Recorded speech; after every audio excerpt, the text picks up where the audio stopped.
121 émission Info Chrono Galas ñu doore ko ci actualité waaye temps yi actualité dafa xaw mouvementé ci li nga xamante ni mooy la loi pour la criminalisation de l'homosexualité wàllum góor jigéen ñu bëgg koo dakkal fii da benn proposition de loi yóbbu ko assemblée nationale waaye mi ngi commencé jur ay coow boobulee loi ndax ñi nga xamante ni ñooy majorité bi dafa mel ni dañoo rejeter boobu les propositions de loi dañoo jàpp ni dafa am loi bu ko jiitu wala boog am loi bi nga xamante ni dafa prendre en charge wala en question la question de l'homosexualité ndax am nañu loi 1966 bi nga xamante ni dafa wax ni sera puni d'un an d'emprisonnement et d'une amende de 100 000 à 1 million de francs CFA 1 an à 5 ans 100 000 ba 1 million 500 ñi nga xamante ni dañuy siy seen diggante muy góor ak góor jigéen ak jigéen waaye mu mel ni benn proposition de loi bi ñu andi muy opposition bi andi ko boobu les propositions dañ koo dàkkantal ban jàkkat nga am ci li nga xamante ne moo xew ci mbirum proposition de loi boobu. Marina maa ngi lay nuyu di rafetlu bu baax dalal bi ngeen ma dalal pour tontu ci sa question mbirum góor jigéen Sénégal. musuñu ko mën a nangu du démb du tey te du suba lay doon et ci boobu fànn fi may tàmbalee mooy ki nga xamante ne bi mooy njiitu réew mi di président Macky Sall je pense que wax na ci wax bu leer ni que moom li fekk mu ngi nekk président loolu duñ ko daganal fii ci réew mi suñu diine nanguwu ko suñu aada nanguwu ko suñu culture nanguwu ko maintenant mu des nag arsenal juridique bi nga xamante ni bii moom moo war a tënk li koy maanaam sanction yi ci war a am ak yu demee noonu je pense que bu ñu def lu ñuy tuddee la désinformation ndax majorité bi nekkul ni ñoom dañuy d'accord kii bi homosexualité non dañ ni am na ay loi yu fi nekkoon yu ko doon tere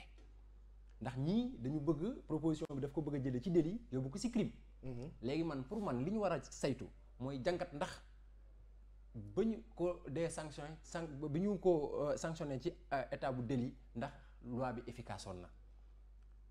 yow da ngaa jàpp ne loi boobu dafa efficace. man damaa jàpp ne loi boobu noonu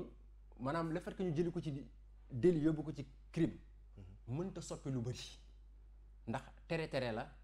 atte la te am na ay charte ak ay yoon yoo xamante ni bii ñi ngi fii dañ koo tere te dafa de façon express nag. waaye daan yi tamit wutee nañ tere la atte la waaye daan yi bu ñu wutee tamit dina. waaw mais loolu laa ndax gën a diisal daan yi tax na ñi nga xamante ni bii ñi ngi ko doon def te yoon tere ko dana tax ñu bàyyi ko c'est une question ndax gis nga ab loi ñaari mbir rek lay jariñ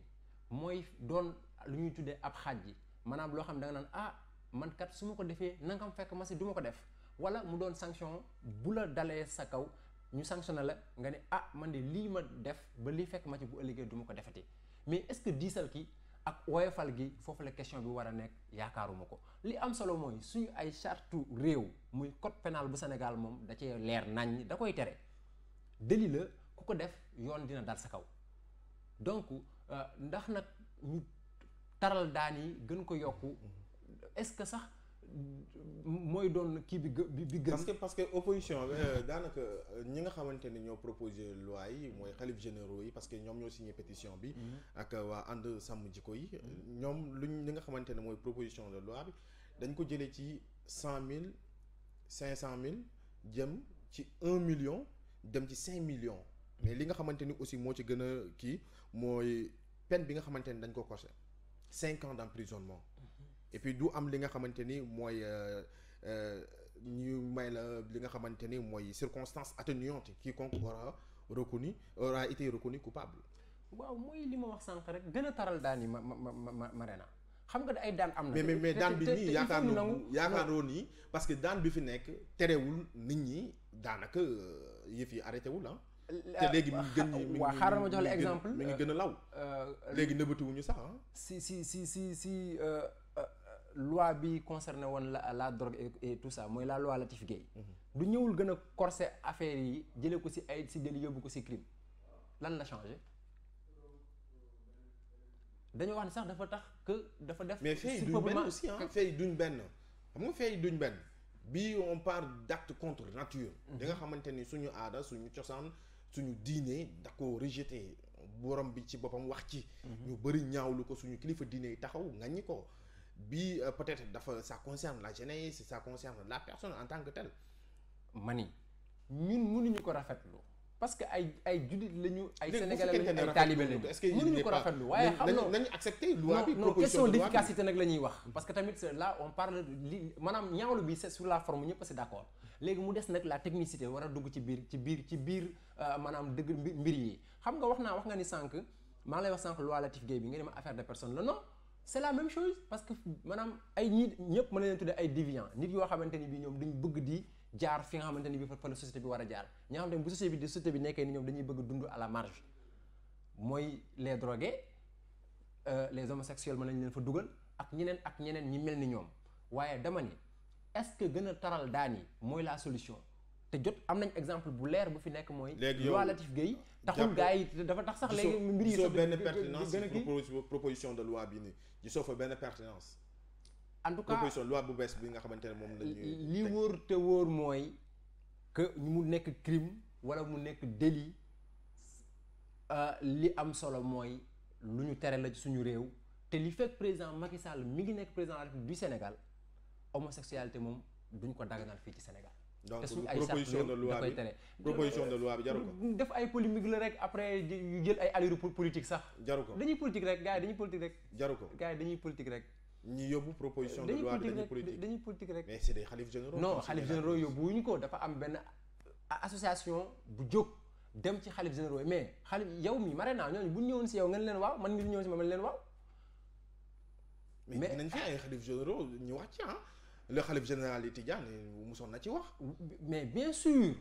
te dañ koy rafetlu il a été ferme. il a été ferme que dañ ko que góor jigéen duñ ko fi dagalal que góor jigéen dañ ko war a xeex mais ci loo xeex boobu ci la ñu nekk ñun ñëpp man damaa jàpp ni sax xeex bi mooy maanaam li nga xamante ni bii nekk na fi ci nga xamante arsenal juridique ci ay jumtukaay yoo xamante ni bii moom mooy vraiment sanctionner loolu mais ñu gën ko ñoŋal au lieu de dinaan nañ ko corser nañ ko naam nekk ci un débat insensé parce que lu ñu tere la nañ nangu ni lu ñu tere la. te nañu gëm garantie yi ñu président bi président demee France ni wax ni amuñu benn problème ak état loolu mooy tere bi. non yaa wax sànq code pénal du Sénégal article bi nga xamante ni bii moom moo sanctionné l'homosexualité. mais gis nañ dégg nañ président mu wax. non président man li ñu dégg mu wax mooy pas de problème avec l'État. non président li ñu dégg mu wax mooy tant qu'il est président de la République homosexualité fii ci Sénégal kenn du ko dagal. waaye dégg nañ ko tamit fi nga xamante ni mooy France 24 moo ko fa en tout cas de façon ferme li ñu président wax ci ay baatu wolof yu leer mbirum góor jigéen li fekk mi ngi nekk président ci dëkk bi du fi dagan ndaxte méngoowul ak suñu diine méngoowul ak suñu aada méngoowul ak suñu. du ko criminaliser benn yoon. comme daanaka majorité est-ce que jóge ci délit dem ci crime c'est une solution loolu mooy question bi et la question